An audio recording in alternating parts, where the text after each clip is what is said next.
Crise économique, programme d'austérité budgétaire, la colère des Irlandais contre leur gouvernement s'exprime dans la rue. Ils étaient 5000 à manifester à Dublin mercredi. Je pense qu'ils devraient quitter le pouvoir. Ils ont fait tellement d'erreurs. Ils sont incompétents et les programmes qu'ils mettent en place détruisent les communautés. Le mot que je voudrais dire, je peux pas le dire à la télé, c'est pas correct. Selon les sondages, le parti au pouvoir de centre-droit a atteint un record historique d'impopularité. Les opposants au traité de Lisbonne espèrent bien en tirer profit.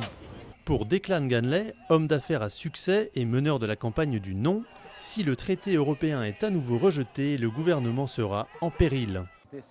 Ce gouvernement avait déjà reçu une réponse.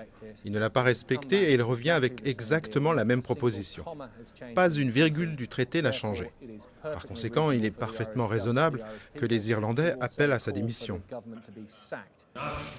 La pression monte sur le Premier ministre Brian Cowen.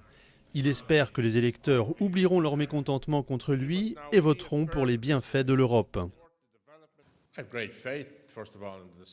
J'ai vraiment confiance dans le discernement des Irlandais qui doivent savoir que cette affaire est importante, pas seulement dans un avenir proche, mais pour les années et les décennies à venir. Et bien sûr, je pense que les gens vont voir aussi les avantages du traité lui-même.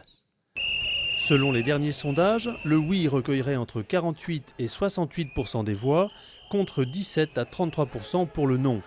Mais le camp du oui se souvient du fiasco de l'an dernier et se garde de tout excès de confiance.